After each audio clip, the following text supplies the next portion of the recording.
Thanks for watching Luke Walks. I'm here in Chinatown in Bangkok and I've stopped for a little bit of breakfast. I'm stopped here at Ektang Cookie. Now this shop has been around since 1919. Now I would be foolish not to order their speciality, which is the 2-toast bread with coconut egg custard. So let's see what that looks like and tastes like.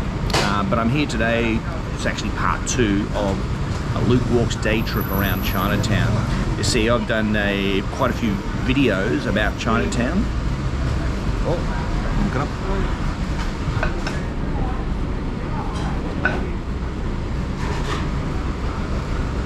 Iced. This is the traditional black iced coffee. Oh, that's good. That's really good. On a hot Bangkok day, that's perfect. I'm gonna get 2 of those.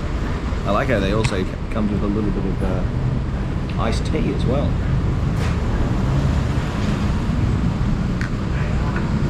That's actually quite common. The coffees come with an iced tea as well. And the concept is to balance out the bitter taste in your mouth. If you're a black coffee drinker like me, after you've had the wonderful coffee, the black coffee taste does linger in your mouth a fair bit. Now, in the day and age of COVID, where you have to wear masks, end up breathing in coffee for a long time. So I actually welcome this concept of having a little bit of iced tea afterwards to rinse away the coffee taste in my mouth. Anyway, I've been doing a lot of touring around Chinatown over the last couple of weeks. I've been doing a lot of research and learning so much. And I've created a series of videos, so you're welcome to check those out. I've also decided that because I've learnt so much, it's time to do kind of like a concluding video. So last week I started a video, and the concept is Luke's day trip, Luke's day tour of Chinatown. Now everything was going swimmingly until it started pouring rain. So it started pouring rain. I got stuck I found a little cafe just on the Chao Phraya river, and I got stuck there for quite a few hours. So I ended up creating 2 videos. So this is part 2 of Luke's Chinatown day trip. Hope you enjoy.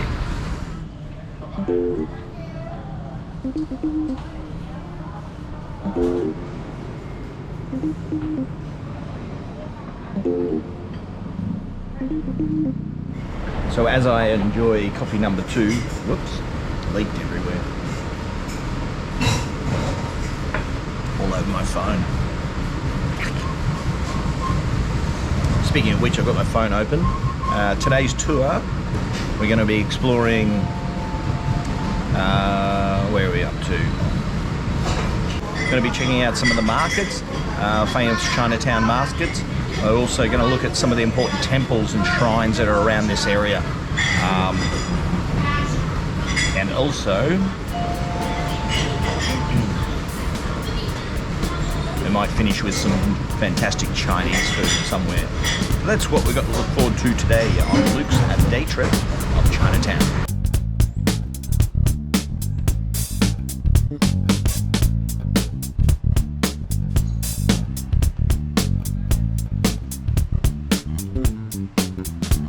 So in part 1, we travelled around Talat Noi and looked at some of the artwork there. We also checked out, where did we go? Let me remind myself. Went to Hua Lumpong train station, Bangkok railway station, explored that.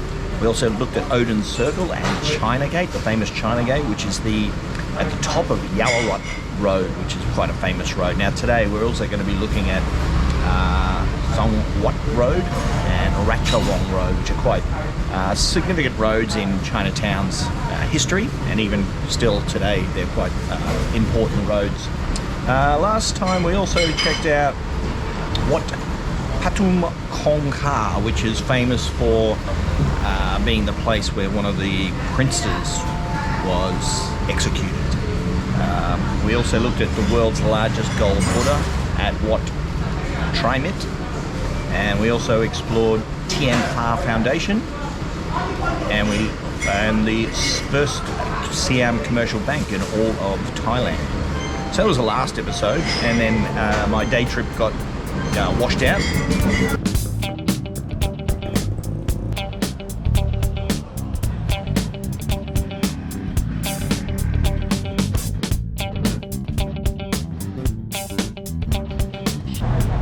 So I must say from the get-go, I'm going to give you a few tips on where to go in Chinatown and how to make the most of your day trip wandering around Chinatown.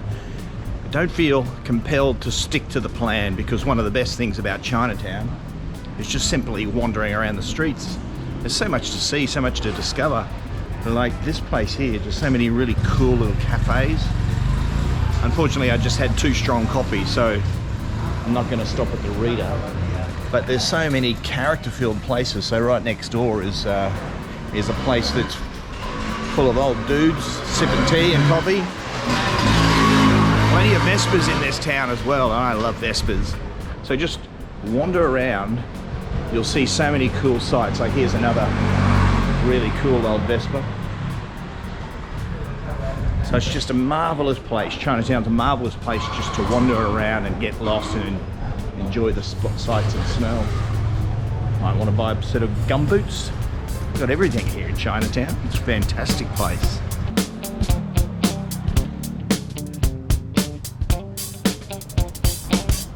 So back in the ye old days, streets were named after actually what the shops on that street, the service they provided.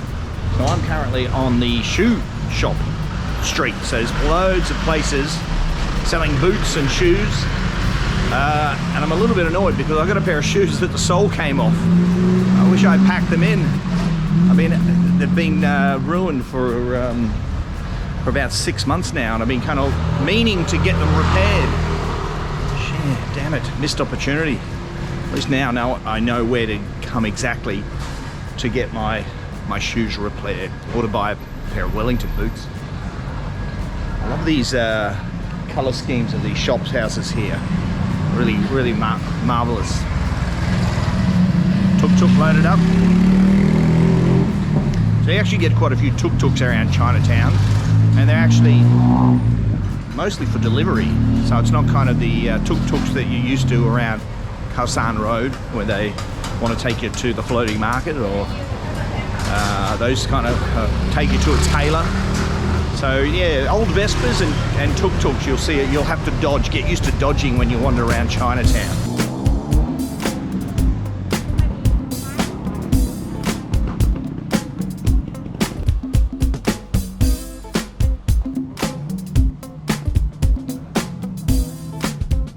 So as I mentioned earlier, this street here is named after the trade that they most offer, which is shoes. And when I get a chance, I'm going to sit down and I'll tell you about the names of some of the other roads around here and around Chinatown. But I've just arrived at where part 1 of this video ended, and it's at Urby, U-R-B-Y, and it's a really cool place. Up the top is a nice little cafe and a little pub as well. Like they sell cocktails and stuff, and craft beer even, and that's where my video ended last week. So this is where we're going to pick up the part 2 from here, and it is on the road called Song Wat Road.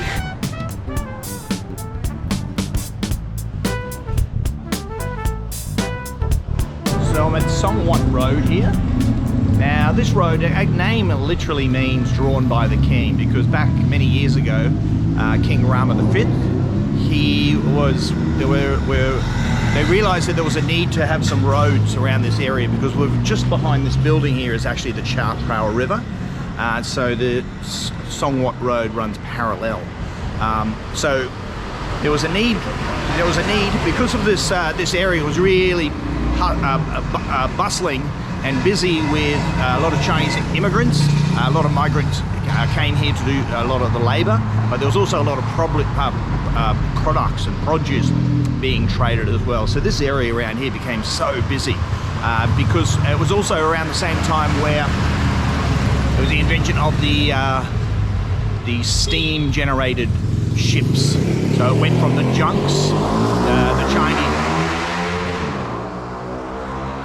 So there was a transition from the Chinese junks to these big ships, so that means river transportation was really key to Bangkok and that around that time. So there was a need for this road to be built. So there was actually a couple of roads. So this one's called Song Wat, which literally means drawn by the king, because this is what the road, how he actually mapped it out. And just over my shoulder, just behind me, we're going to get there in a minute, is Ratchawong Pier, which was really busy back in the day. That was the main pier where people and products used to come and go all day and all night. And then if we go down Ratchawong Road, that runs perpendicular from the Chao Phraya River, we'll end up at Yaowarat Road and Charyongkrung Road as well. So Charyongkrung, Yaowarat and Song Wat Road are running somewhat parallel to each other, and they're running parallel to the Chao Phraya River. So these are some important roads just to get your get your bearings here in Chinatown.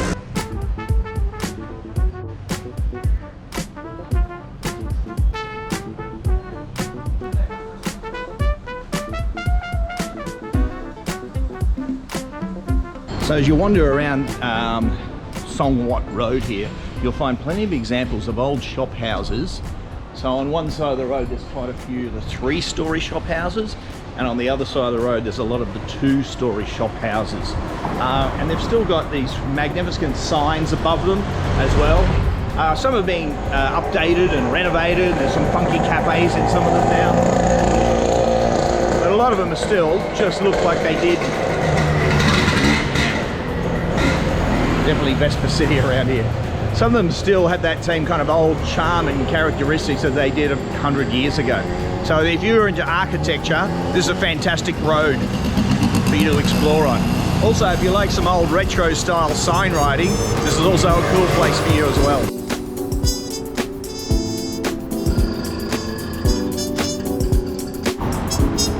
Back in the early days of Chinatown, you can just imagine all the people rushing around, bringing produce from the local pier and stuff, so zigzagging their way down all of these alleys.